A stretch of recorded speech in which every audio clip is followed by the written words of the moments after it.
प्रिय छात्रों नमस्कार।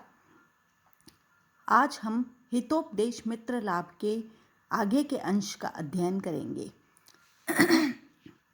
पिछले अध्याय में पिछली कक्षा में हमने हितोपदेश के मंगलाचरण, हितोपदेश ग्रंथ की उपादेयता और विद्या के महत्व के बारे में पढ़ा। आज हम आगे के अंश को पढ़ेंगे।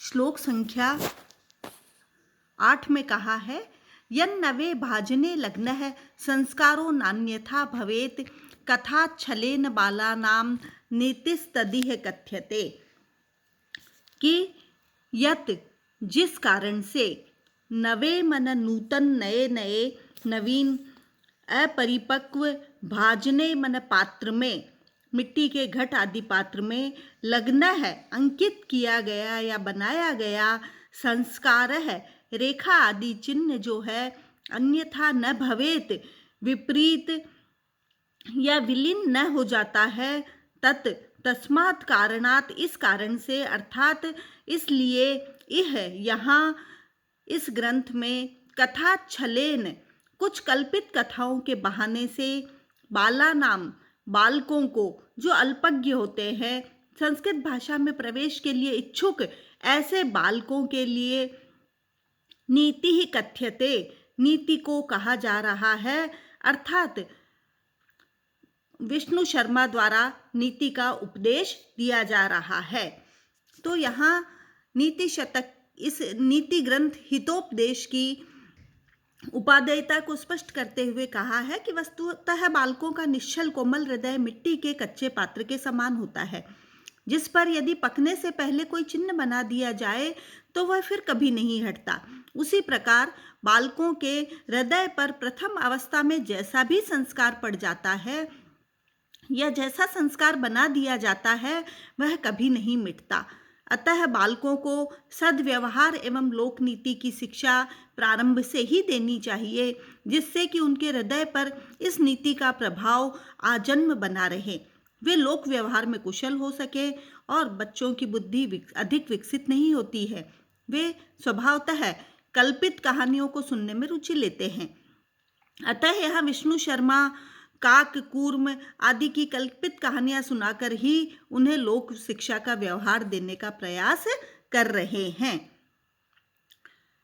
आगे फिर कहा है कि मित्र लाभ है, सुहृद भेद है, विग्रह संधिरेव च पंचतंत्रात् तथान्यस्माद् ग्रंथात् आकृष्य लिख्यते, कि पंचतंत्रात् इस पंचतंत्र नामक तथा अन्यस्मात् तथा अन्य महाभारत, चाणक्य नीति आदि नीति शास्त्र आदि ग्रंथों से यहाँ पर आकर्षित होकर के उनसे आकृष्य में संग्रह करके मित्र लाभ है, मित्र लाभ आदि 4 प्रकरणों में हितोपदेश ग्रंथात, हितोपदेश के ग्रंथों को, हितकारी उपदेशों को, जो 4 भेद हैं, मित्र लाभ, सुहृद भेद, विग्रह और संधि, उनको मया लिख्यते, मेरे द्वारा लिखा गया है। तो यहाँ पंचतंत्र आदि प्रसिद्ध नीति ग्रंथों से और महाभारत, चाणक्य आदि नीति ग्रंथों के से कुछ विशेष नीति की बातों को संग्रहित करके मित्र लाभ, सुहृद भेद, विग्रह और संधि, इस 4 भागों में इस हितोपदेश की रचना, हितोपदेश नामक ग्रंथ की रचना जो है वो पंडित विष्णु शर्मा के द्वारा यहाँ पर की गई है, उसका उल्लेख यहाँ पर किया गया है। अथ कथा मुखम, तो ये प्रस्तावना जो है वो यहीं समाप्त होती है। इसके बाद पहली कथा आती है कि अस्ति भागीरथी तीरे पाटलिपुत्र नामधेयम नगरम, कि भागीरथी तीरे, भागीरथी अर्थात गंगा नदी के तीरह किनारे पर अस्ति पाटलिपुत्र नामधेयम, एक पाटलिपुत्र नाम का नगरम अस्ति, एक नगर है।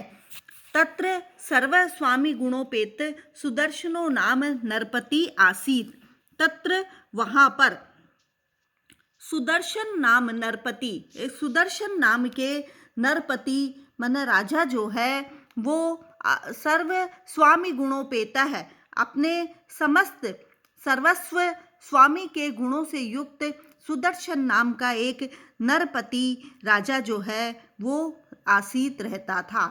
स भूपति ही एकदा, उस राजा ने एक बार केनापि पठ्यमानम श्लोक द्वयम शुश्रावय, किसी के द्वारा पढ़े गए 2 श्लोकों को सुश्राव सुना। कि उस राजा ने किसी के द्वारा पढ़े गए 2 श्लोकों का यहाँ पर पाठ सुना और उन श्लोकों को सुनने से उसके मन में क्या विचार आया उसका वर्णन वो आगे कर रहे हैं।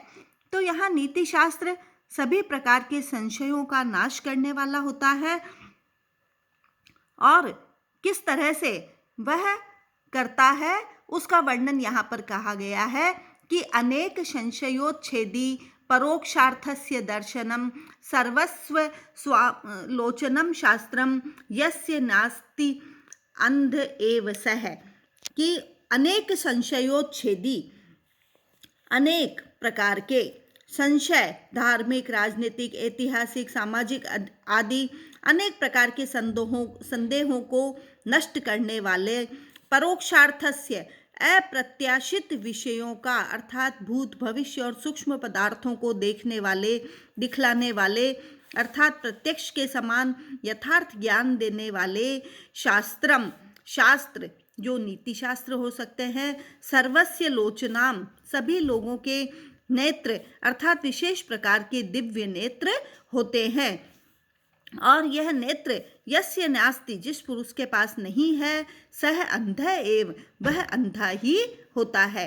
तो यहाँ पर स्पष्ट किया है कि अनेक प्रकार के संदेहों का नाश करने वाले पदार्थों के नीति शास्त्र सबका विशेष प्रकार का नेत्र होता है और यह नेत्र जिसके पास नहीं होता है वह अंधा ही होता है। तो नीति शास्त्र सभी प्रकार के संशयों का नाशक होता है क्योंकि इसमें धार्मिक, सामाजिक आदि सभी विषयों पर विचार किया जाता है। इसके विषय में एक सुव्यवस्थित नीति निर्धारित की जाती है। नीति शास्त्र भूत, भविष्य, सूक्ष्म विषयों का भी यथार्थ ज्ञान देने वाला होता है और सभी के लिए एक दिव्य दृष्टि रूप होता है।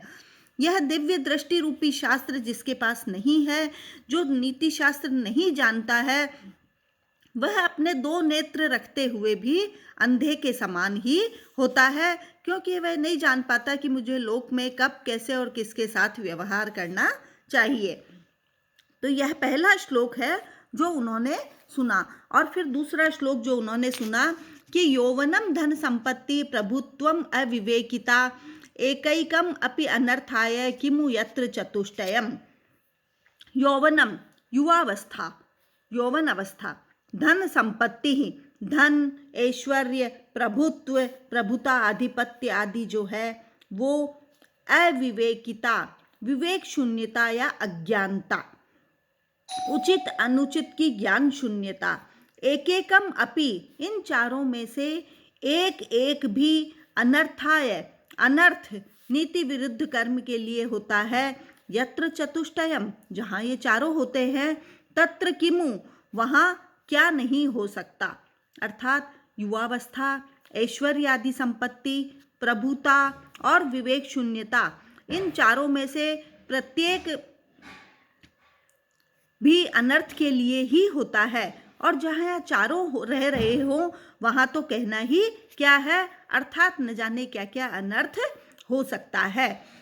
इत्यादि आकर्ण्य आत्मनः पुत्राणाम, इत्यादि इस तरह के इन दोनों श्लोकों को आकर्ण्य मन सुन करके, आत्मनः पुत्राणाम, अपने पुत्रों को, मनधिगत शास्त्राणाम, मन में धारण की गई विचार को अधिगत मन जान करके, शास्त्रों के बारे में, नित्य उन्मार्गगामिनाम, हमेशा उन्मार्ग की ओर गमन करने वाले, शास्त्रान अनुष्ठान उद्विग्न मना, शास्त्र अनुष्ठान आदि के बारे में जानते हुए, स राजा चिंतयामास, वह राजा बहुत अधिक दुखी हुआ।